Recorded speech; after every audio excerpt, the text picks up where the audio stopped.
자, 우리 마태복음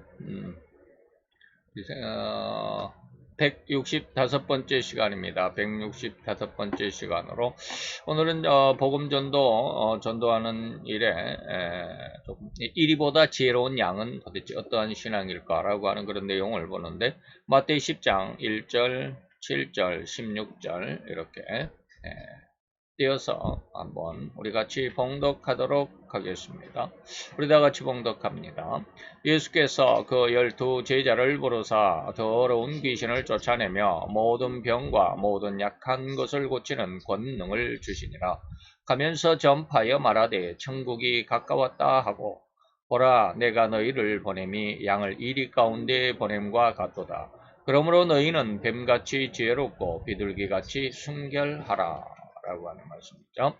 자, 오늘 이 말씀을 가지고 오늘 이제 지난 우리가 오늘은 이제 복음 전파, 전도에 대해서 복음 전파하는 것에 대해서 지금 6시간째인데, 앞에 5시간은 이제 그 7절을 중심으로 해서 쭉 복음 전도가 어떤 것인가, 전도하는 자의 어떤 뭐 자격, 뭐 이런 것들, 그 신앙 이런 것들 보았죠. 오늘은 이제 16절 쭉 띄어서 16절이 전도 파송을 보내면서 예수님의 주의사항이기 때문에 이것을 먼저 미리 미리 그 가불해서 이 시간 한번 볼 것입니다. 그래서 지난 시간까지 뭐 10시간인데 11시간으로 불렸다, 1시간 더 늘어났다, 뭡니까? 미련한 전도, 고린도후서 1장 21절 그 말씀을 한 번 더 늘렸다라고 이렇게 말씀을 드렸는데, 또 1시간을 더 늘렸습니다. 그래서 12시간이 돼버렸는데, 이제 12시간이 될 건데, 그것은 뭐냐면, 이제 믿음을 가진 성도가 직장 생활을 어떻게 할 것인가. 다시 말하면, 직장 생활이 예수를 믿는 그런 직장 생활이면 너무나도 좋을 텐데, 그 직장이, 쉽게 말하면, 사장이, 사장이 예수를 안 믿는다든지 말이죠. 예수를 안 믿는 사람이라든지, 또 우리가, 공무원들은 국가가 예수를 안 믿는 국가, 그런 거 있죠. 네. 우리나라도 예수를 믿지 않는 그런, 유교의 바탕에서 세워진 그런 나라이기는 했죠. 그런 이야기들은 다음에 하기로 하고, 어쨌든지, 불신 국가에서 공무원으로서 살아가는 그런 내용들, 그래서 성도와 직업, 혹은 또 직장, 이런 것에 대해서 1시간 설교를 딱 잡아놨는데, 어제 이제 설교를 쭉 하면서 설교 원고를 정리를 하면서 이것을 1시간 갖고는 안 되겠구나 해서 1시간 더 늘렸습니다. 그래서 그 성도로서의 직장생활, 직업, 이것이 이제 다니엘과 요셉을 예로 들어서 여러분들에게 이제 2시간을 할 텐데, 1시간으로 잡았다가 2시간을 늘린 것은 다니엘이 직장 생활을 하는 그 신앙의 어떤 그런 신앙의 어떤 기준이라고 하면 좀 이상한데, 신앙생활의 어떤 뒷이면을 바라볼 수 있는 신앙의 어떤 뭐라고 이걸 표현해야 되는지 모르겠네요. 그 신앙생활의 모습과 그 다음에 그 요셉이라고 하는 사람의 그 신앙생활을 하는 모습이 저는 그렇게 깊게 생각을 안 했는데, 어저께 이제 원고를 쭉 정리하다 보니까 이게 좀 다르구나라는 그런 생각을 했습니다.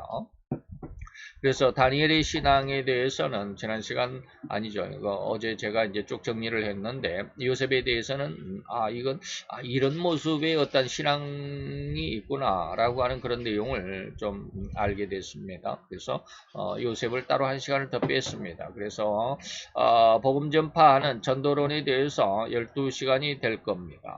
그래서 오늘부터 이제 그 10강까지는 10강까지는 그 16절을 미리 땡겨서 뱀같이 지혜로워하라 라고 하는 이 말씀을 가지고 한 5강 정도를 말씀을 드리도록 할 것입니다.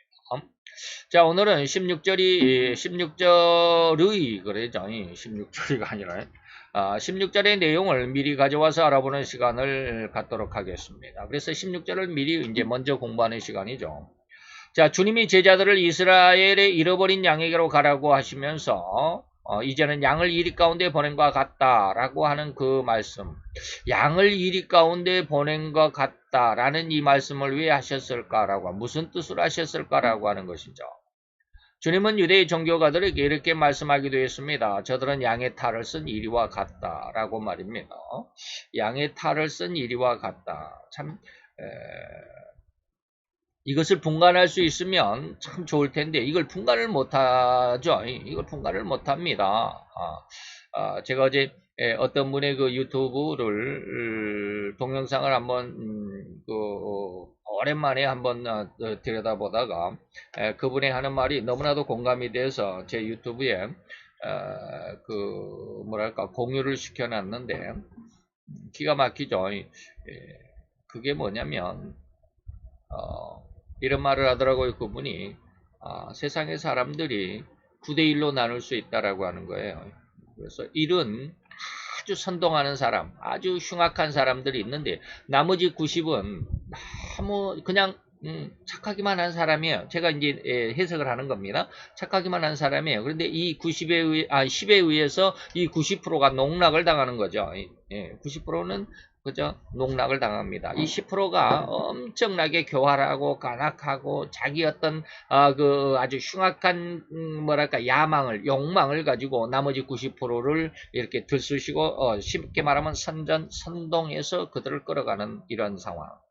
오늘날 우리나라 시대가 바로 그런 상황이다라고 이렇게 이제 말씀을 쭉 이야기를 하는데 굉장히 공감이 가더라고요. 그게 바로 이런 말입니다. 겉모양은 양의 모습이지만 속 내 마음은 내심은 뭐다? 이리와 같다라고 하는 것이죠. 그래서 예수님께서 말태 7장 15절에 보니까 거짓 선지자들 삼가라 양의 옷을 입고 너희에게 나오나 속에는 노략질하는 일이다. 라고 하는 것이죠. 이런 말씀을 다음 이제 계속해서 이제 말씀을 드리겠지만 오늘 여기 전도론에 대해서는 이런 말씀은 드리지는 않을 겁니다.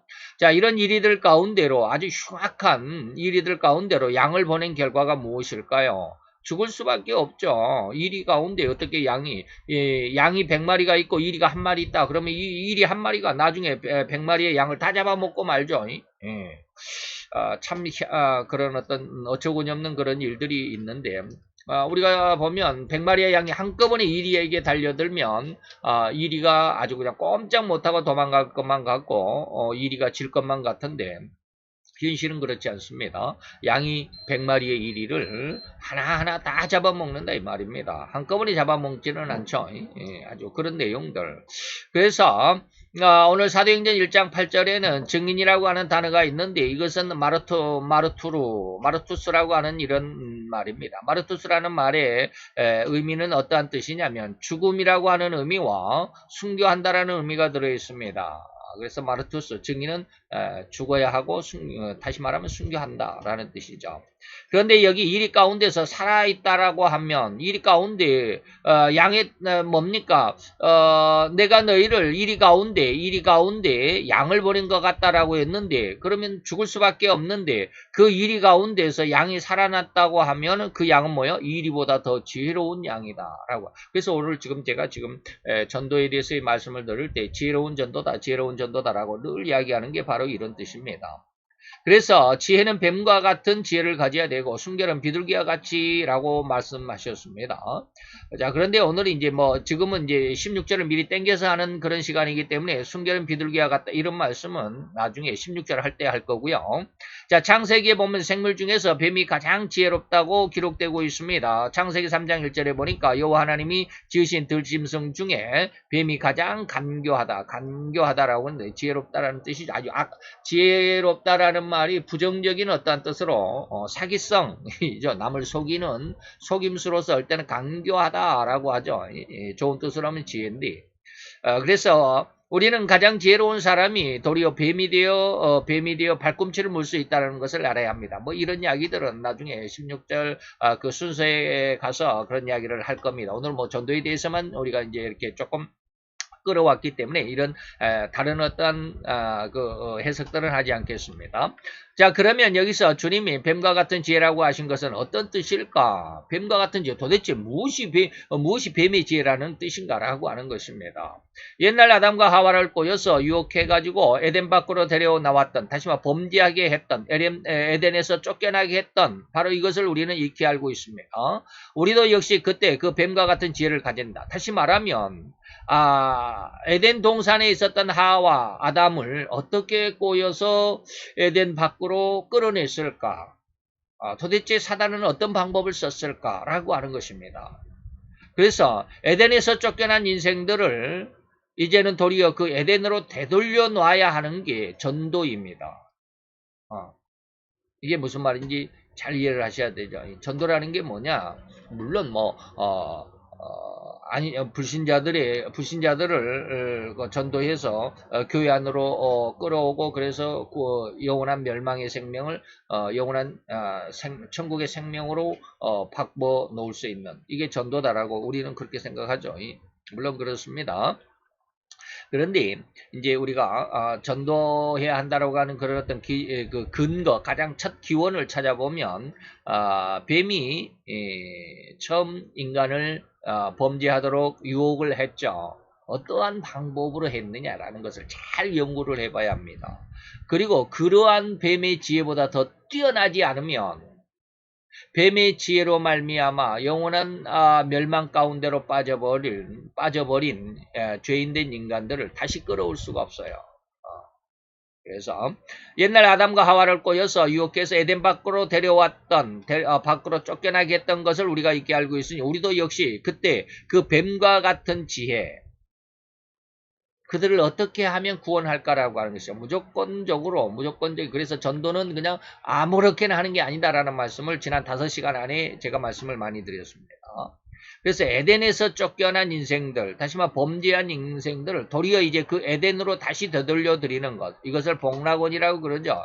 신락원, 낙원을 잃어버렸다. 에덴에서 쫓겨난 낙원을 잃어버린, 그래서 신락원 했던 인생들을 다시 에덴으로 되돌려야 한다. 복락원 시켜야 한다라는 것이죠. 이게 뱀 같은 지혜, 뱀 같은이라고 그랬지만 실제적인 의미는 뭡니까? 뱀보다 더 지혜로워야 된다 이 말입니다.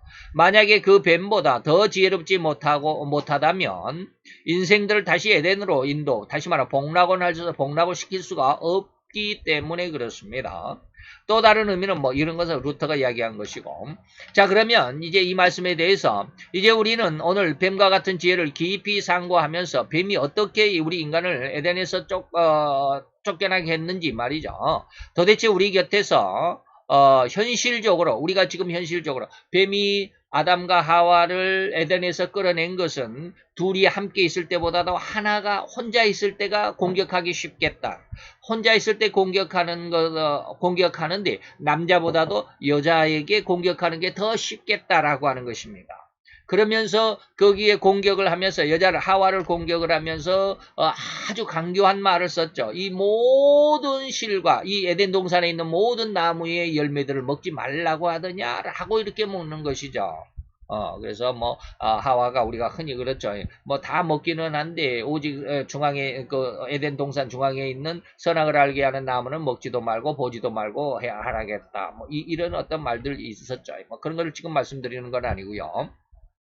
어쨌든지 뱀이 그렇게 아담과 하와, 다시 말하면 하나님의 사람을 하나님의 곁에서 떼어냈던, 하나님의 영원한 아름다운 에덴 동산에서 쫓겨나게 했던 그 뱀의 그 간교한 지혜, 그것을 우리가 잘 살펴볼 수 있어야 된다 이 말입니다. 그런데 그러한 뱀의 지혜가 아담과 하와의 에덴 동산에서만 있었던 것이 아니라 오늘날 우리 현실 속에 지금 2021년 9월 19일 오늘 현재 이 시간에도 이 현실 속에서 우리가 살아가는 이 삶 속에서도 역시 그렇게 나타나고 있다. 뱀은 이렇게 온 세상을 그 간교한 그런 지혜로 말미암아 인간을 결코 지옥의 형벌에서부터 벗어나지 못하도록 꽉 부여잡고 있다. 이런 뜻입니다. 그래서 우리 곁에서 현실적으로 나타나고 있으며 우리가 직접 체험하고 목도할 수 있는 사실적인 부분에서 뱀의 지혜를 우리가 들여다보고 지금 현실적으로 뱀이 어떻게 이 세상을 장악하고 있는지를 우리가 알아야만 그러한 지혜를 우리가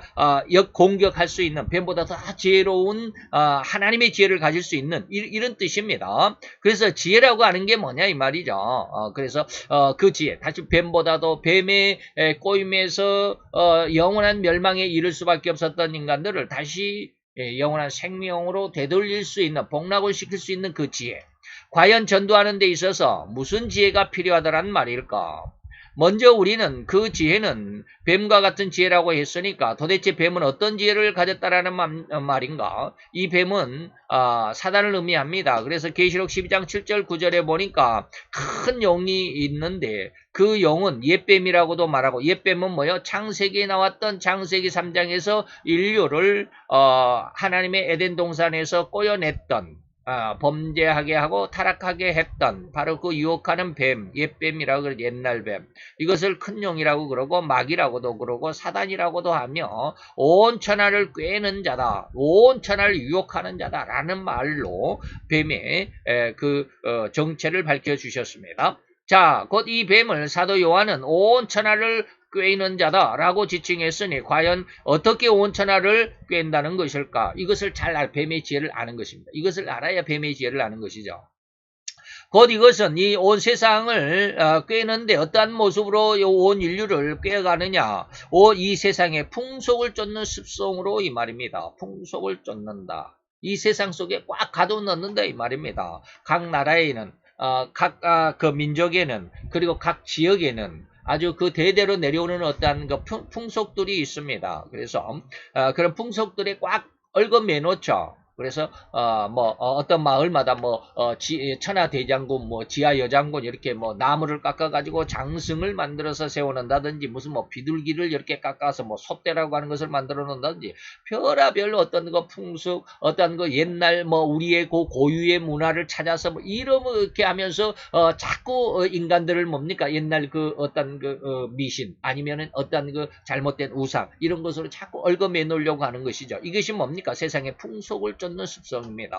이것을 철저하게 우리는 우리의 육체의 욕심을 따라 지내며 육체와 마음에 원하는, 육체와 마음이 원하는 것이 뭐예요? 죄성이며 욕망이라고 하는, 욕망을 그대로 행하도록 하는 것이 바로 사단이 온 천하를 꿰고 있는 그러한 실체다라는 것입니다. 이것을 에베소서 2장 1절, 방금 제가 말씀드린 이것이 에베소서 2장 1절로 3절입니다.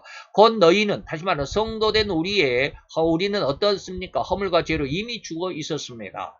그런데 예수가 우리를 살렸습니다. 그런데 우리가 죽어있을 때는 뭡니까? 그때 너희 가운데서 곧 우리의 죄와 허물로 말미암아 죽었던 우리들 가운데서 우리는 이 세상의 풍속을 쫓고 공중의 권세 잡은 자, 마귀요 옛뱀이고 사단의 그 온 천하를 꿰는 그 꿰임에 따랐으니 지금은 불순종 아들 가운데 역사하는 영이다. 사단이죠. 전에는 우리도 다 그 가운데 우리 육체의 욕심을 따라 지내며 우리 육체와 마음에 원하는 것을 행했던 모습, 다시 말하면 영원히 죽은 그런 삶의 모습을 살아가고 있었다 이 말입니다. 곧 허물과 죄로 죽었던 인성, 우리의 인간의 성품들, 곧 본질상 진노의 잔일 수밖에 없는 인간의 모든 일거수일투적인 이 육신의 삶, 이것이 우리가 육신으로 지금 살아가는, 우리가 먹고 마시고 우리가 성공해야겠다고, 우리가 돈을 더 벌어야 되겠다고, 어떻게 하면 돈을 더 많이 벌 것인가, 어떻게 하면 내가 남보다도 더 앞서갈 것인가, 내가 어떻게 하면 더 성공할 것인가, 우리는 어떻게 하면 더 행복할 것인가, 우리는 내 집은 또 어떻게 지을 것인가, 이 모든 내가 살아가는 모든 100% 모든 생각이, 이것이 육신의 삶입니다. 다시 말하면 100% 내가 지금 살아가고 내가 생각하고 내가 구상하고 내가 계획하고 있는 모든 삶 전체가 이 말이에요. 뱀의 특성입니다. 절대로 뱀의 특성입니다. 예전에는 이런 걸 잘 몰랐어요. 저도. 그저 예수를 믿으면, 그리고 주일마다 교회에 나오면, 그래서 하나님의 말씀을 설교를 듣고 그리고 또 기도하고 그러면 정말로 내가 하나님의 사람으로, 또 하나님의 어떤 그 신앙으로 완전히 휩싸여 가지고 내 생각하는 모든 것들이 전부 하나님의 역사라고 생각을 했습니다. 근데 하나님이 어느 날 교만을 지적하고 나서는, 교만이 무엇이다라는 것을 깨닫게 하시고 나서는 그것이 내 교만이고 내 신앙의 교만이었구나라는 것을 알게 됐어요. 그래서 제가 늘 이야기합니다. 우리의 육신의 100% 모든 삶은, 그가 비록 예수를 믿었다 할지라도, 예수를 믿고 구원을 받은 그런 은혜 가운데 있는 성도라 할지라도 우리는 뱀의 특성에서 벗어나지 못합니다. 언제까지? 성령 세례를 받기 전까지는 그렇습니다. 그래서 이것이 우리 인간의 육신의 모든 100% 완전히 모든 삶이 우리 생각하는 모든 것까지 말해요. 내가 하나님을 위해서 헌신해, 내가 오늘 이 달에는 뭐 11조를 이렇게 해야지 라고 하는 그 모든 생각까지 다 교만입니다. 기가 막히죠. 이런 것까지 이야기하면 받아들이지 못할 사람들이 너무 많아요. 뭐 불신 세계에 대해서 이것이 교만이다라고 말하고 이것이 신앙이 아니다라고 말하면 너무 이해가 쉬워요. 근데 우리 신앙 안으로 딱 들어와가지고 내가 주일날 주일 성수해야지, 하나님 앞에 11조 해야지, 감사헌금 해야지, 하나님 앞에 찬양해야지, 이런 것들이 전부 교만이고 하나님 앞에 불신앙적이다라는 것을 이야기하면 받아들일 사람은 거의 없어요. 절대로 거의 없습니다. 그런데 저는 그것을 분명하게 뱀의 특성이고 그것은 신앙의 교만이다라는 것을 밝혀드립니다. 앞으로 계속 이런 말씀을 할 겁니다. 그래서 제 설교가 조금 어려울 수도 있어요. 받아들이기 힘들 수도 있어요. 어쨌든지 봅시다. 우리의 육신의 삶이 온통 뱀의 특성이고 사단이 인간에게 뒤집어 씌운 그 죄성의 근간일 뿐이다라는 것입니다. 죄성에 의해서 내가 모든 것을 할 수 있어 하는 거예요. 할 수 있어요가 아니라 하는 거예요.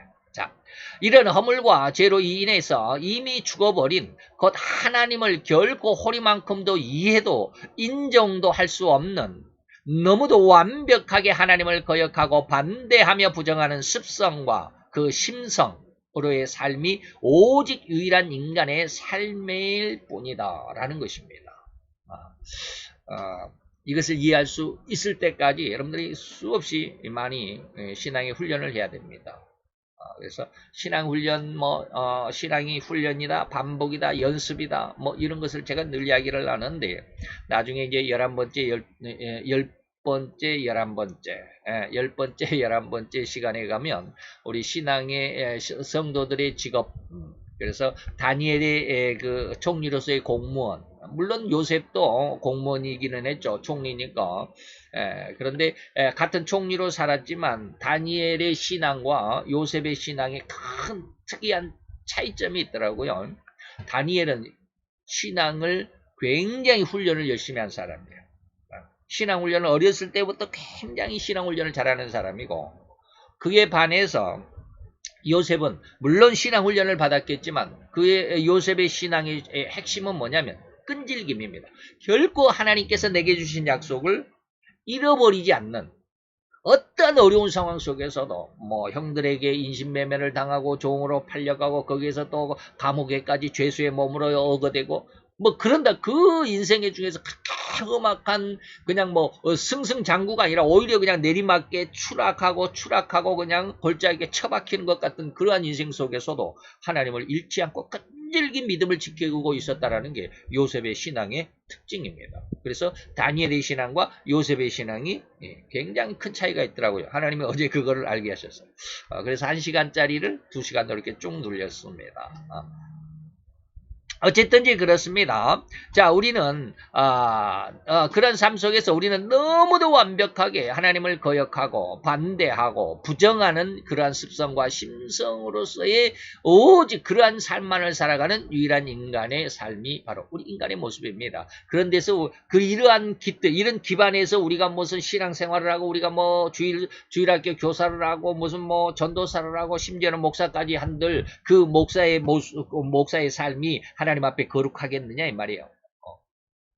그래서 우리는 하나님 앞에 가면 나는 너를 몰라, 이 불법을 행해서라고 말하는 그러한 결론에 이를 수밖에 없다라는 거예요. 그래서 늘 이야기하는 겁니다. 자, 이러한 죄성의 인간이 이제는 이 온 천하와 온 세상에서 하나님을 몰아내려 하고자 안다라는 이러한 이 세상의 모습이죠. 불신앙의 모습이죠. 그 사단의 유혹으로 인한 허물과 죄의 삶에서 결코 벗어날 수 없는 이 삶을 살아가고 있는 것이 세상의 삶입니다. 물론 제가 지금 말하는 것은 우리의 신앙이 그러면 아무런 소용이 없고 오늘 지금 이 시간에 지금 예배 드리고자 이 예배당에 그리고 이 설교 시간에 함께 참석한 모든 사람들의 그런 예배의 모습이 다 필요 없고 부질없는 것이다라고 말하지는 않습니다. 제가 늘 이야기하죠. 과정입니다. 성장의 과정입니다. 초등학생도 학생입니다. 초등학교 1학년 막 입학한 사람들은 이제 학생입니다. 그렇다고 해서 뭐 대학에서 이제 박사학위를 공부하는 사람도 학생입니다. 다 학생이에요. 우리는 지금 어느 순간에 있는지는 잘 몰라요. 어디에? 내가 뭐 초등학교 수준인지, 중학교 수준인지, 고등학교 수준인지, 아니면 대학이 있는지, 아니면은 또 대학원의 수준인지, 나는 아직 어떤 수준인지 여러분들이 잘 한번 여러분들을 잘 보는 거예요. 그러나 제가 지금 설교하고 있는 내용은 뭡니까? 완전히 쉽게 말하면 박사학위 과정의 어떤 모습을 이야기하는 거예요. 그러다 보니까 박사학위 과정을 이야기하면 뭐 초등학교 1, 2학년들은 뭐 신앙도 아닌 것 같죠? 학생도 아닌 것 같잖아요. 뭐 그런 것처럼 여러분들이 이 신앙에 대해서 제 설교를 듣고 실망하거나 좌절할 필요는 없습니다. 어쨌든지 우리 인간은 뭡니까? 모든 인간은 불신앙에 우리가 인간이 세상을 살아갈 때 이 세상은 어떻습니까? 세상은 오로지 사단의 유혹으로 인해서 허물과 죄의 삶일 뿐이고 여기에서 결코 벗어날 수 없는 그래서 그들은 뭡니까? 인간인 이상 이 인간의 세상 속에서 온 천하와 온 세상에서 하나님을 완전히 몰아내고자 하는 그러한 삶을 살아가는 게 이 세상입니다. 곧 온 세상과 인류를 양대 사상으로 이러한 온 천하와 세상에서 하나님을 몰아내고자 한다라는 이 말을 제가 이제 온 세상과 인류를 양대 사상 두 가지의 사상으로 분류를 할 수 있는데 하나님을 인정하는 유실론 또는 하나님을 거역하는 무실론으로 분류할 수가 있겠다라는 것이죠. 온 세상은 하나님을 인간의 삶에서 말끔히 걷어내고 인간만의 삶과 문화의 창성을 이뤄내고자 이른바 휴머니즘이라고 하는 이 시대를 열었습니다. 이것을 우리가 역사 속에서 우리 신학에서는 이것을 어둠의 시대다라고 하는 한 400년의 우리가 쉽게 말하면 뭡니까 중간 시대다라는 그런 말로 이 시대를 이야기합니다. 그래서 이제 교권을 완전히 묵살하고 그 전에는 교권이 뭡니까 교황이 말이죠. 교황이 최고였죠. 그래서 교황이 왕을 임명하기도 하고 파면시키기도 하고 뭐 그랬었던 적이 있었죠. 그러다 보니까 이거 뭐 신앙이 뭐 그렇게 세상에 법을 뭐 그럴 필요가 있느냐라고 해갖고 왕이 스스로 이제 또 독립을 한 것이죠. 그래서 이제 교권을 인정하지 않는 그래서 교권과 왕권이 이제 대립하게 되는 뭐 이러한 시대. 그래서 바로 이러한 시대가 점점 이제 나가면서 온 세상은 하나님을 인간의 삶에서 말끔히 걷어내고 인간만의 삶과 문화의 창성함을 이뤄내고자 했던 바로 이것을 우리가 휴머니즘의 시대다. 헬레니즘과는 좀 다르죠. 휴머니즘 시대다. 휴머니즘 인간 중심의 삶을 이야기하죠. 이것은 마치 창세기 11장에 바벨탑을 쌓는 내용과 너무나도 흡사합니다. 우리가 우리 중심으로 높은 탑을 쌓아가지고 그 위에서 하나님과 한번 대작해보자라고 하는 이러한 모습이 이 시대에도 있었다라는 것이죠. 그게 바로 창세기 11장 4절이죠. 자, 이러한 상황을 신학에서는 인간 중심을 일컫는 휴머니즘의 반대적인 개념으로 어둠의 시대라고 지칭하는, 즉 말해서 교황권이 무너져버린 시절이라고 말합니다. 그 이전에는 교황권이 강력해서 나라의 왕권을, 그래서 왕을 임명하기도 하고 또 파면시키기도 하고, 그런데 이제 왕권이 독립을 했다 이 말이죠. 그래서 그러한 이제 휴머니즘 시대로부터 루터가 교회를 개혁한 그 시대까지 교회 개혁이라고 말하는 그 시대까지를 우리는 어둠의 시대다라고 이렇게 말합니다. 하나님이 망가져버린 그런 시대죠. 그래서 그런 망가져버린 하나님에 대한 그 신앙을 다시 회복시켜야 되겠다라고 하는 게 루터의 개혁 시대입니다. 사단은 이렇게 온 인류의 심중에서 하나님을 걷어내고 그 자리에 자신을 옹립하여 온 인류에게 하나님이 받는 존경과 경외심을 사단 자기가 착취해서 자신이 받고자 했던 그러한 속셈, 곧 교만의 극치를 이루는 그러한 계획, 그런 괴계를 온 인류 가운데, 그래서 이 온 천하를 뭐 했다? 꿰내는 자다라고 이렇게 말했죠. 자, 그러나 하나님은 바벨탑을 무너뜨리고 인간에게 가장 고통스러운 언어의 혼잡과 흩어지는 그러한 벌을 내리셨던 그것처럼 이 말이죠. 창세기 11장 아까 뭐랬습니까? 4절에서는 뭡니까? 우리가 성과 대를 쌓아 바벨탑이죠. 대꼭대기, 바벨탑 꼭대기를 하늘에 닿게 해서 우리 이름을 내고 온 지면에 흩어짐을 면하자라고 했습니다. 그래서 재밌는 것은 뭐냐면 여러분들이 혹시 그걸 찾아보신 분이 있을는지 모르겠어요. 이 바벨탑이 어디가 있을까? 성경에 보면 신할 땅이라고 그러죠. 거기가 바로 이라크 땅입니다. 그래서 유브라데 강 근처입니다.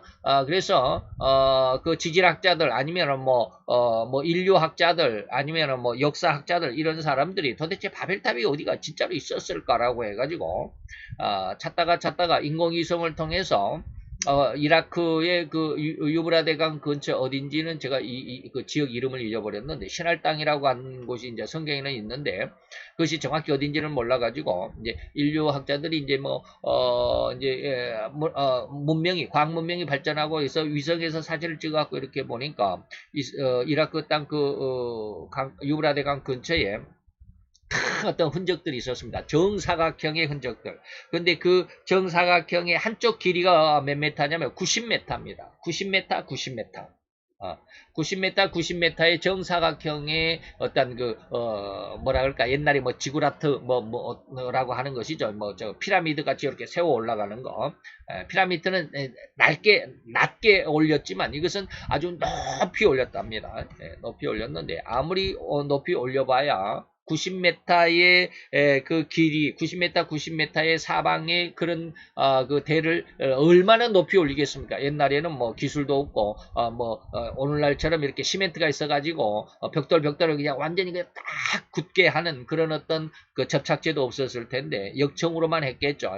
역청으로만 했을 텐데 얼마나 높이 올렸을까요? 근데 그렇게 그 당시에는 그렇게 그것이 높다라고 생각을 했습니다. 그것이 하늘에 닿을 거라고 생각했습니다. 기껏해야 뭐 100m도 못 올라갔겠죠. 요즘에는 몇 m입니까? 우리나라에 뭡니까? 어디가 있나? 롯데월드죠. 롯데월드 빌딩이 몇 m인지 모르는데, 200m도 안 되겠, 200m가 안 됩니까? 한번 찾아볼까요? 제가 조금 시간을 한번 내서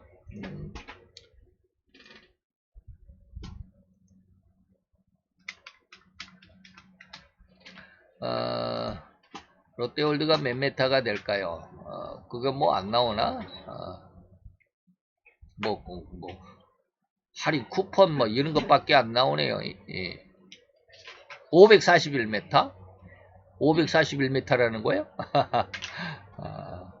높이 그래야 되나요?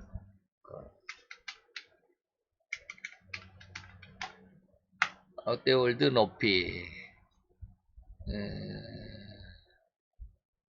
뭐 이런 게 안 나오네. 555m입니다. 555m라고 나와 있네. 높이가 555m. 아이고, 나는 한 200m도 안 되는 줄 알았더니 엄청 높네요. 555. 오늘날에는 뭐 우리나라가 보는 뭐 롯데월드, 저도 서울에 다니면서 많이 봤는데 555m랍니다. 근데 옛날 바벨탑 같은 게 얼마나 높겠습니까만은, 그런데 인간의 교만이 바로 그런 겁니다. 뭐 한 100m도 못 올리면서 거기에서 하나님을 만나겠다라고 하는 것이죠. 이게 바로 인간의 교만인데, 그래서 하나님께서 여호와께서 가라사대 이 무리가 한 족속이고 언어도 하나이므로 이같이 시작했다. 이 바벨탑 쌓는 것을 시작했기 때문에 이후로는 그 경영하는 일을 내가 금할 것이다 라고 하는 것입니다. 그래서 자, 우리가 내려가서 거기서 그들의 언어를 혼잡하여 그들로 서로 알아듣지 못하게 하자라고 해갖고 오늘날처럼 수백 개국의 언어가 이렇게 나눠졌죠. 자, 이렇듯 사단의 계획은 늘 실패의 연속입니다. 사단은 그렇게 하고자 인간의 마음속에 교만을 줘서 하나님을 거역하고 하나님을 반대하고 하나님을 대적하게 했지만 늘 하나님은 그들을 좌절시켰다 이 말입니다. 그런데도 사단은 이를 인정하지 않습니다. 그들의 실패를 인정하지 않습니다. 아니, 인정할 수조차 없는 타락해버린 성격입니다.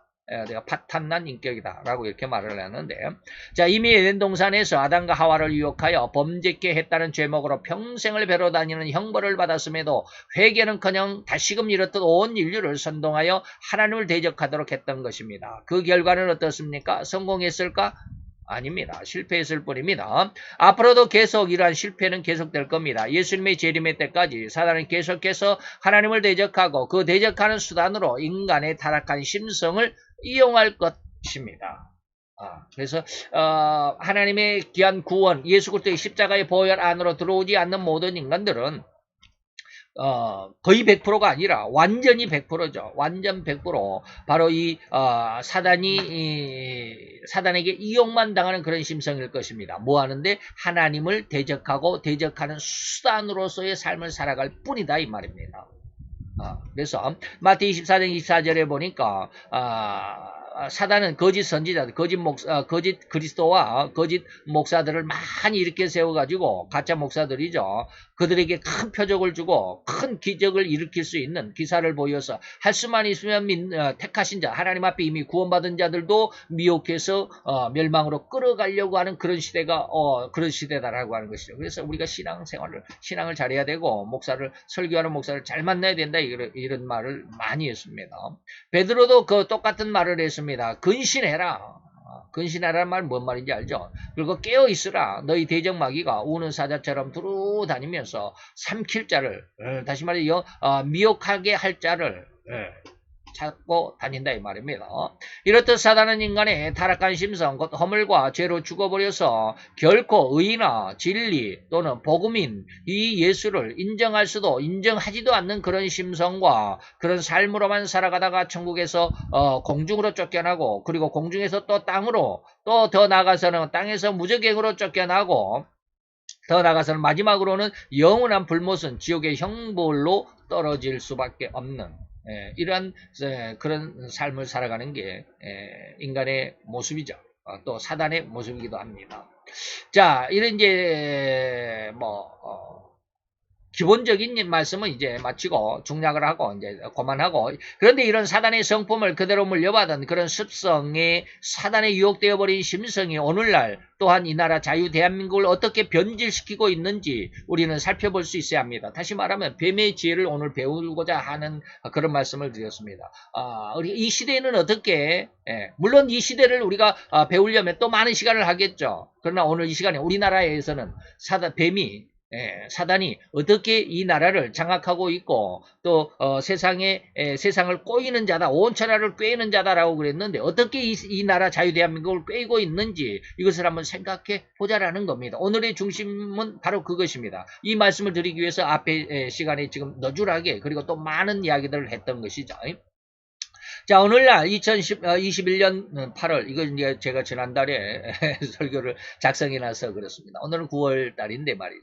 자, 이 나라 자유대한민국은 1945년 일제 압제하에서 드디어 36년 만에 해방을 맞았습니다.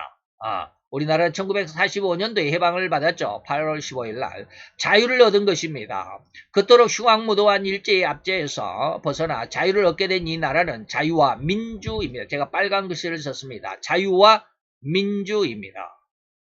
그런데 지금 이 나라의 사단의 어떤 그런 꼬임은 없습니까? 자유를 빼버립니다. 자유를 빼버리고 평등과 민주라고 합니다. 잘 기억하라고 제가 자유라는 말을 일부러 빨갛게 강조를 했습니다.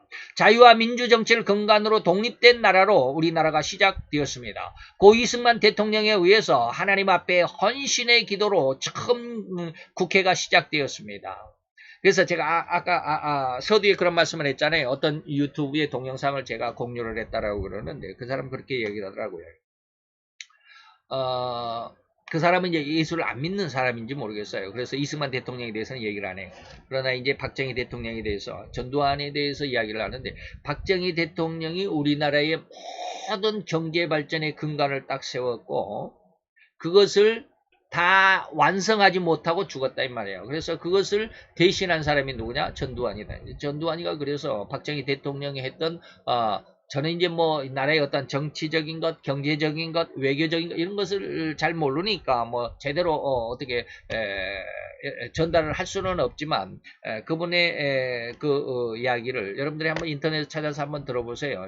굉장히 맞는 말이에요. 그래서 박정희 대통령이 독재를 한 것은 사실이죠. 잘못한 것은 사실입니다. 그로 인해서 피해를 본 백성들이 상당수 있었던 것도 변명할 수 없는 사실입니다. 그런데도 불구하고 온 나라를 완전 이 나라가 지금 제가 늘 이야기했듯이 70년 만에 세계 경제 대국 11위, 12, 뭐 12위 뭐 이 정도까지 올려놓을 수 있는 기틀을 마련한 사람이 누구냐면 박정희 대통령입니다. 그리고 그가 다 이루지 못하고 죽었는데 그것을 대신해서 이루어낸 사람이 누구냐면 전두환입니다. 그런 내용들. 그래서 길을 뭐 전두환 대통령 길을 많이 만들었다면 이제 전두환 대통령은 우리나라에 무엇을 했고 뭐 이런 이야기를 쭉 하던데 저는 이제 그런 내용을 잘 못 알아들으니까 기억이 잘 안 돼요. 자우지간 그랬습니다. 어쨌든지 뭐 그런 것이 있는데 자 이승만 대통령은 하나님 앞에 헌신의 기도로 이 나라의 국회를 처음 시작할 때 기도로 시작했습니다. 그 다음은 박정희라는 걸출한 어찌 보면 자유독재자 라고 할 수 있는데 지독히 나라의 안보와 경제 성장을 위해서 대통령으로서의 통치를 해왔습니다. 새마을 운동을 전개하면서 제가 알고 있는 것 그대로입니다. 어저께 제가 그 유튜브를 미리 봤었다면 여기에 그런 내용들을 좀 실어놨을 텐데 그것을 제가 미리 보지 어저께 봤거든요. 그래서 제가 여기다가 첨부는 못 시켰습니다. 그래서 제가 알고 있는 거 학교 다닐 때 배웠던 것은 박정희 대통령의 새마을 운동을 굉장히 저는 충격적으로 많이 받고 있습니다. 그래서 새마을운동을 전개하면서 지금까지 75년이라는 세월이 지나오면서 세계 그 어느 나라에서도 찾아볼 수 없을 정도로 엄청나게 크나큰 발전을 거듭하여 이제 경제대국으로 우뚝 성장해 있습니다. 현재 2021년 현재 우리나라는 자유대한민국의 경제력은 세계 10위권이라고도 말하는 사람이 있고 11위라고 말하는 사람도 있습니다. 많은 어쨌든 10위권이고 국방력은 세계 6위라고 평가되고 있습니다. 그러나 이렇게 나라가 부강해진 이유는 절대로 하나님의 도우심과 축복하심이 없었다면 결코 이뤄낼 수 없는 성과라는 것을 들여다볼 수 있어야만 합니다. 자, 그때 이승만 대통령이 나라에 굉장히 혼란했겠죠. 영어를 쓴 사람들은 카오스 시대라고 이렇게 말을 하는데 카오스가 혼돈의 시대라는 뜻이더라고요. 제가 카오스란 말이 뭔 말일까 하고 내가 사전을 찾아봤어요. 그런데 혼돈이라고 그러더라고요. 헬라어인 것 같은데 어쨌든 그 혼란 상황 속에서 그때 당시에는 이제 남북이 갈라질 시대고 그래서 공산주의가 무엇이고 자유주의가 무엇인지 제대로 국민들이 뭡니까 혼돈해가지고 뭐가 뭔지 잘 몰랐던 그런 시대잖아요. 그래서 우리가 김두한이라고 하는 영화를 보면 김두한조차도 바로 그 시대의 사람이잖아요. 그렇기 때문에 김두한이가 자기 친구가 뭡니까 무슨 진영이라고 뭔 진영이라고 그러죠. 예. 그 진영이라는 자기 아주 어렸을 때부터 단짝 친구는 공산주의자가 됐죠. 그래서 그 공산주의자가 김두한이에게 찾아와가지고 자꾸 그쪽 좌파로 들어오라고 그러니까 그때 당시에 김두한이가 그런 말을 하잖아요. 나는 공산주의인지 자유주의인지 잘 모른다. 그러나 빨갱이는 싫다. 이런 이야기를 하게 되죠. 그 이야기는 뭐냐면 아직까지 그때 당시에는 자유당 시절 다시 말해 이승만 대통령 우리나라가 처음 이제 1950년대 60년대 이때 시대에는 아주 명확하게 뭐가 정립이 안 된 그런 상황이죠. 그러다 보니까 그런 상황 속에서 남한에서도 뭡니까 북한의 이제 빨갱이들이 굉장히 압력을 많이 하죠. 그들이 이제 계속해서 서민들을 그리고 농민들을 그리고 조금 뭐랄까 가지지 못한 자들을 계속해서 이제 선전선동을 하죠. 그러면서 공산주의를 계속해서 교육을 하고 암암리에 교육을 하고 그것을 아주 강력하게 차단하고 그것을 억누린 사람이 이제 박정희 대통령인데 박정희 대통령이 돌아가시고 난 다음에 이제 그런 것들이 본물처럼 이제 막 쏟아져 나오죠. 5.18이라고 하는 이런 사건을 통해서 나타나게 되죠. 어쨌든지 그렇습니다. 그런 상황 속에서 제가 무슨 이야기를 하려고 그러냐면 하나님의 도우심과 축복하심이 없었다면 결코 이뤄낼 수 없는 성과입니다. 자, 우리나라가 지난 75년을 지나오면서 1945년에 해방을 맞았고 1950년도에 6.25를 맞고 1950년부터 지금까지 70년, 75년 이런 상황 속에서 세계 12의 강대국이 되었지만 우리나라의 그 이면에는 뭐가 있었느냐면 바로 공산주의 사상이 아주 강력하게 다시 말하면 사단에 꿰이는 그러한 사상이 엄청나게 압력해왔죠. 그래서 이 나라를 지금 장악하고 있잖아요. 그래서 이 나라가 지금 자유가 아니라 지금 친공산 쪽으로 굉장히 기울어져 가고 있죠. 이제 얼마 남지 않았지만 내년 2월 달이면 뭐 대통령 선거를 해야 되는 그런 상황이 되어서 몇 달 남아 있지 않지만 지금 난리법석입니다. 저들이 이 나라를 공산권으로 넘겨주지 못해갖고 난리법석이죠. 자, 이러한 상황을 제가 지금 여러분들에게 말씀을 드리는 겁니다. 우리는 하나님의 도우심과 축복하심이 없었다면 결코 이뤄낼 수 없는 성과입니다. 다시 말하면 하나님의 은혜가 없었다면 이승만이라고 하는 그 아주 그냥 아주 뭐라 그럴까 뿌리 깊은 그 기독교 신앙을 가진 그런 사람이 대통령으로 되어 있지 않았더라면 이 나라는 뭡니까? 지금 북한하고 똑같았을 거 아니야. 그죠?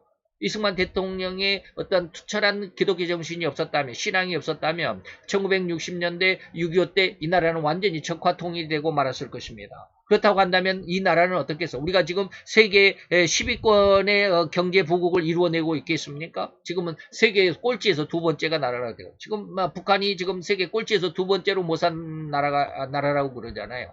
어디가 제일 꼴찌인지는 잘 모르겠지만 들리는 것이 그래요. 우리가 만약에 그때 이승만 대통령 당시에 이승만 대통령이 철저하게 하나님을 의지하지 못한 그런 사람이었다고 한다면 이 나라는 김일성에 의해서 적화가 통일됐을 것이고 지금 현재 2021년도 우리는 북한과 똑같은 그런 삶을 살아가고 있을 것입니다. 먹을 것도 제대로 없고 말이죠.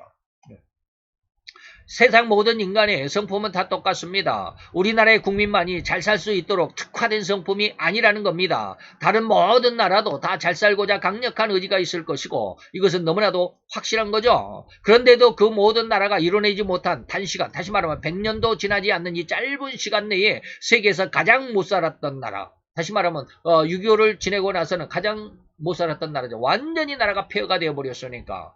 결코 이런 말은 가장 가난한 나라라고 하는 것은 과언이 아니었습니다. 누구나 다 이해합니다. 6.25가 끝나고 나서 우리나라는 세계에서 가장 못 산 나라였다.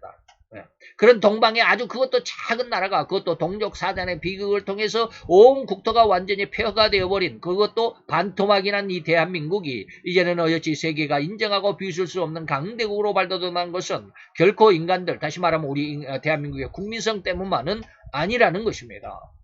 이러한 이면에 있는 하나님을 찾는 대한민국의 기독교인들이 얼마나 산을 찾아서 들을 찾아서 강을 찾아서 하나님을 향한 기도의 제단을 쌓았던가 이 말입니다. 서울의 북한산을 일명 우리는 삼각산이라고 기독교인들은 그러고 부르고 있습니다. 이 산을 점령한 것은 바로 이렇듯 기도하는 성도들이었습니다. 밤마다 하나님을 향하여 이 나라와 민족을 위한 헌신과 축복을 얻고자 했던 기도로 인해서 이 나라가 이토록 부강해질 수 있고 하나님을 의지하는 나라가 됐다 이 말입니다. 그런데 그와는 반대로 이러한 긍정적인 측면만이 있었던 것이 아니라 지금 이제는 사단이 이 안에서도 어떻게 이 나라를 장악하려고 우리가 긍정적인 모습으로서는 세계 10위권으로 이렇게 성장을 했지만 그 반대적인 모습 안에서 사단은 어떻게 이 나라를 장악하려고 지혜를 가지고 이 나라를 꾸준히 지키고 왔었냐 이 말을 지금 하는 것이에요. 이 긍정적인 측면만이 아니라 오늘날 이 흉악한 시대를 이뤄내고 있는 이 부정의 면도 함께 은밀하고 교묘하게 자라왔다라고 말할 수밖에 없겠죠. 일명 주사파, 다시 말하면 김일성의 주체사상을 뭐라 그래? 주사파 교육이라고 그래요.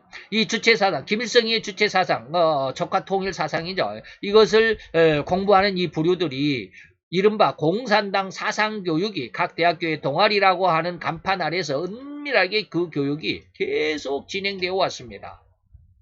물론 이러한 그들의 교육의 효과가 오늘날 이렇듯 하나님께서 축복하시고 사랑하셔서 지켜주신 이 나라 자유 대한민국이 형편없는 군대가 되어버렸다는 것을 부인할 수 없을 것이고 이 나라가 지금 공산체제로 넘어가기 직전의 그 위기의 국난의 시대라고 말하지 않을 수도 없는 그런 시대가 됐다 이 말입니다. 나라를 장악한 위정자들이 자들의 대다수가 사회주의와 공산주의 신봉자들이며 저들은 이제 드러내놓고 친공산 정책과 친북 정책을 진행해가는 중입니다. 중공정책이거든요. 예, 중공정책입니다. 엊그저께 14일, 15일 14, 15일 날 중국의 왕이 외교부장이 왔다고 그러는데 그 왕이 외교부장을 만난 사람이 우리나라의 외교 장관 정땡용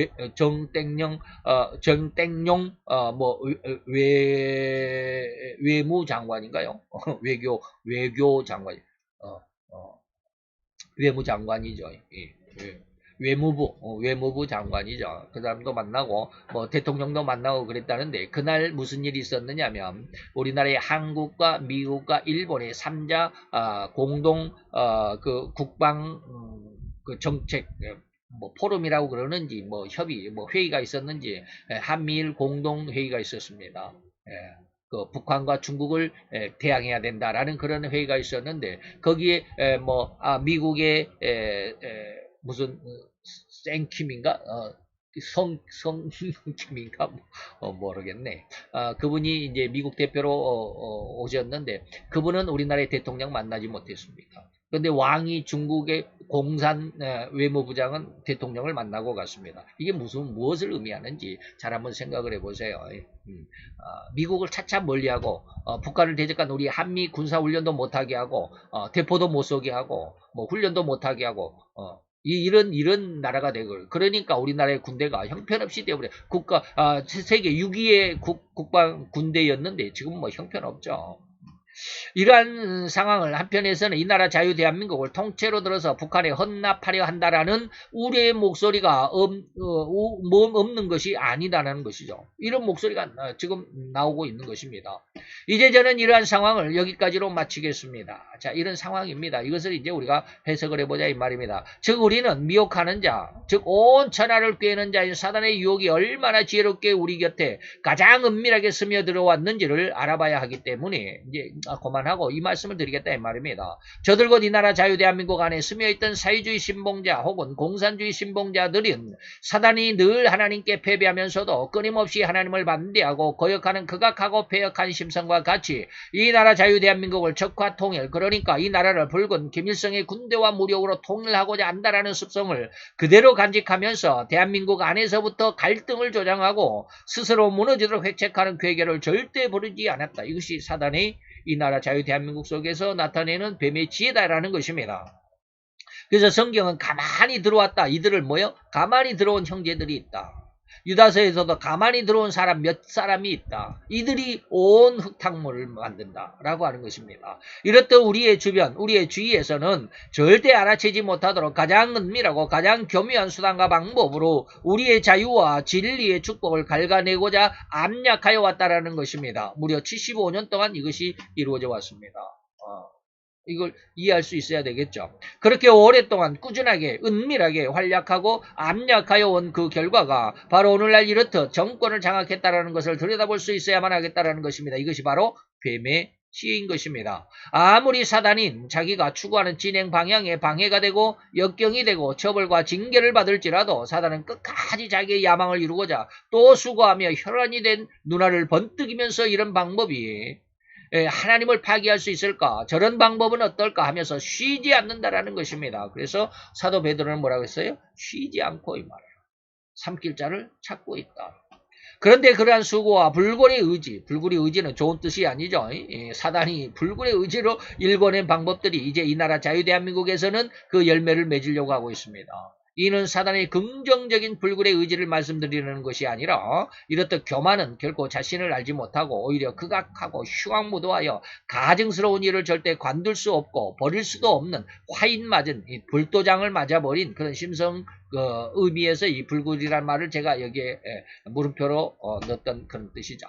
자, 이러한 사단의 간교하고 교묘하며 끊이지 않는 습성을 잘 알고 이에 적극적인 대응을 하지 않으면 절대로 아름다운 결과를 얻을 수 없다라는 주님의 경고의 말씀을 우리는 기억해야만 합니다. 그래서 뱀과 같이 지혜로워라 하는 것은 뱀의 간교함과 그 간교한 내용을 잘 알아서 그런 뱀의 지혜요 간교함보다도 더욱 지혜로워야만 뱀을 이길 수 있다는 의미로 오늘 이 말씀이 깨달아져야 합니다. 그렇다면 이제 우리 신앙인들은 어떤 것이 지혜로운 전도가 될 수 있겠는가? 우리나라가 거의 가장 못사는 가장 가난한 나라에서 지금 이렇듯 세계 10위 정도의 강대국으로 발전하는 동안 사단은 이 나라의 자유와 번영을 갉아먹는 일을 절대로 쉬지 않았다는 것을 앞에서 우리가 이제 제가 많이 부각했습니다. 그런 사단의 방법은 아주 서서히 교육을 통해서 이 말입니다. 무엇을 통해서? 교육을 통해서 이렇게 진행되어 왔습니다. 75년 동안. 이 나라의 근간이 될 청소년들의 시절부터 공들였던 것을 우리가 좀 알아야겠다 이런 뜻입니다. 이제 우리 성도들은 이 나라를 정상국가로 다시 우뚝 세워갈 수 있는 길은 조급해서는 안 된다라는 것인데 그것은 너무 당혹스럽겠지만 지금부터라도 서서히 나라의 기둥이 될 어린아이들을 교육하는 교회 학교의 교육의 변화를 기해야만 하겠다라는 것입니다.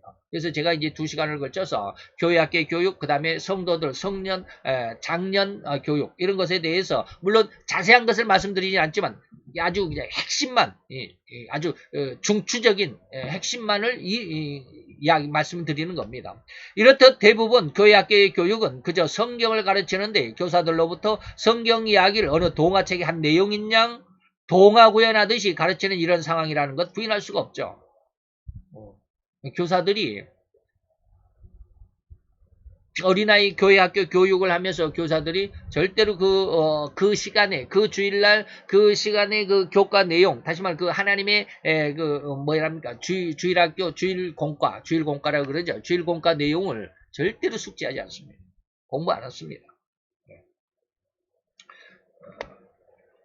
절대로란 말을 해서 죄송하지만 사실입니다. 일주일 동안 자기 회사 생활하면서 얼마나 힘들고 찌들, 그거 이해합니다. 너무 힘들고 찌들리다 보니까 공과 내용을 하루에 한 번씩 읽어볼 시간이 없어요. 시간을 못 내요. 너무 피곤하니까.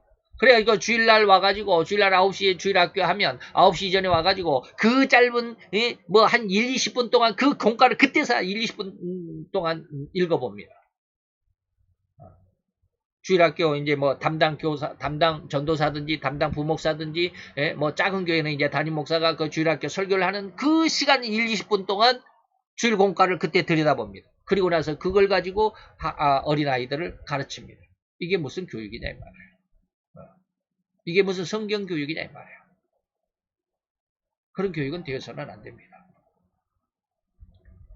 더 나아가 주일날에만 국한된 교회 학교가 아니라 이제 그러니까 교사들이 정말로 철저하게 하나님의 성경에 완전히 몰입돼야 돼요. 그래서 다니엘의 신앙 속에서는 신앙 교육이 얼마나 중요한지를 알 수 있도록 했습니다. 그래서 이제 핵심적으로 교회 학교는 주일날에만 국한된 것이 아니라 할 수 있으면 주간의 모든 날에도 오늘날 마치 방과후 학교가 있는 그런 프로그램과도 같이 개발시켜야만 할 것입니다. 교회 학교도 이런 방과후 학교를 해야 한다라는 그런 생각을 합니다. 그래서 그런 방과후 학교의 프로그램에는 또한 절대로 나라의 미래에 대해서 그리고 나라의 기둥으로 성장해야만 하는 깃들인 자유를 중심으로 하는 교육, 하나님의 주권이 포함되는 그런 교육을 실시해야 합니다. 그것은 꼭 성경 교육만이 아니라 경제에 대해서 정치에 대해서 외교에 대해서 세계사에 대해서 그리고 우리나라의 역사에 대해서 이러한 내용들까지 더 나가서 사회문화와 예술 예술 분야가 이르기까지 전반적인 어떤 기초 교육이 주일학교 교회에서 시행되어야만 합니다. 이런 것을 우리가 안 했잖아요. 이제 우리는 우리나라의 기둥이 될 아이들을 교육하는 데 있어서 종교 교육에만 국한하는 것은 절대 잘못이라고 생각합니다. 지난 75년 동안 우리가 그렇게 오다 보니까 오늘날 이렇게 나라가 국난의 위기 앞에 지금 서 있는 것입니다. 75년을 지나온 현재 우리 자유대한민국이 초래한 현실, 곧 이 나라가 사회주의 공산주의 체제로 넘어갈 이 국난의 위기에 닥쳤기 때문에 그것이 뭡니까? 지난 우리가 75년 동안 나라의 기둥이 될 이 어린아이들 교육하는데 종교교육 그 아주 허접한 결국 1, 20분 동안 1, 20분 만에 그 주일 공과를 한번 읽어보고 그것으로 어린아이들을 교육했으니 그 어린아이들이 얼마나 신앙교육에 뿌리를 내리겠느냐 이 말이에요.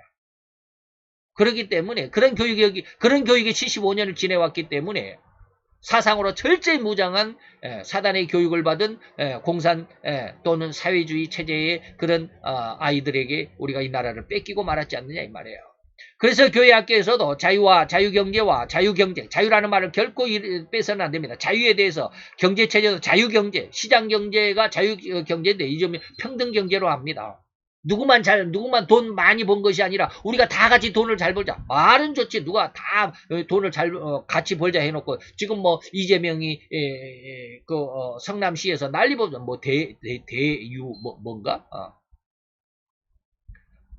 5,500만 원을 투자한 사람이 3년 만인가? 3년 아닌가? 5,500만 원. 1억도 안 되고 5,500만 원을 투자한 사람이 받아간 수당 배당금이 얼마요? 550억인가?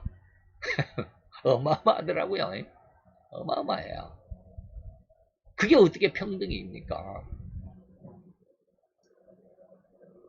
어쨌든지 그렇습니다. 자유경쟁을 해야 합니다.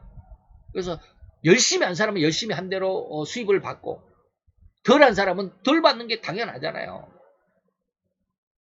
그리고 자기개발과 나라와 이웃을 위한 헌신의 삶이 무엇인지를 가르쳐야 되고 어떻게 그것이 헌신하는 삶을 하는 것이 어떤 삶인지를 우리가 교회에서부터 가르쳐야 됩니다.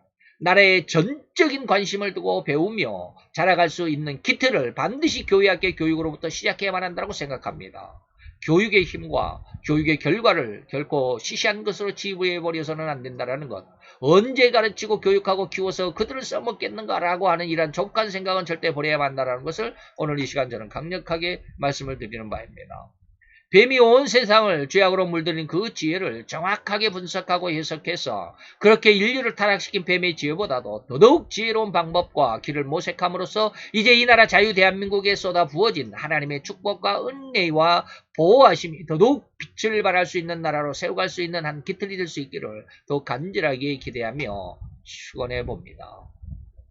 이제 다음 시간에는 이제 주일학교에 대해서 간단하게 말씀을 드렸고 교회학교의 교육의 변화 뭐 이런 것에 대해서 한번 살펴보고자 합니다. 오늘 우리가 전도하는데 이런 부분까지 제가 뭐 생각이나 있겠습니까만 하나님께서 주신 은혜가 아주 컸습니다. 그래서 이런 은혜까지 하나님께서 주셨다라고 저는 감히 말씀을 드릴 수 있고 이런 모습으로 한번 해보고자 하나님 앞에 많이 기도하고 있습니다. 지금 뭐 우리가 교회도 지금 없고 그래서 참 답답하고 안타깝기는 한데 이런 것을 기준으로 해서 시작하고 이런 어떤 것을 준비하고 마음속에 계획하고 우리의 마음의 신앙의 믿음의 기둥으로 아주 더 굳세게 굳건하게 세워갈 수 있는 기틀이 되고자 합니다.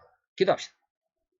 할렐루야. 주님 여호와의 귀한 은혜와 온정을 감사드리나이다. 주의 영광 앞에서 오늘도 이 시간 아버지 하나님 세상 속에 나타난 그리고 세상을 흉악하게 물들이는 사단의 그 지혜, 그 뱀의 지혜가 어떠한 것인지를 우리가 더듬어 살펴보면서 그에 대응하는 하나님의 방법을 모색해보는 가장 지혜로운 전도의 방법을 생각해 보았나이다. 아버지 하나님 그 중에 가장 극히 일부분 우리 교회 학교의 기준을 다시 한번 생각하는 저희들의 심령들마다 주의 영광으로 더욱더 아버지의 믿음으로 헌신하며 아버지의 믿음에 불타오를 수 있는 귀한 믿음과 헌신과 결단의 시간들로 주님 삼아 역사하여 주시옵소서.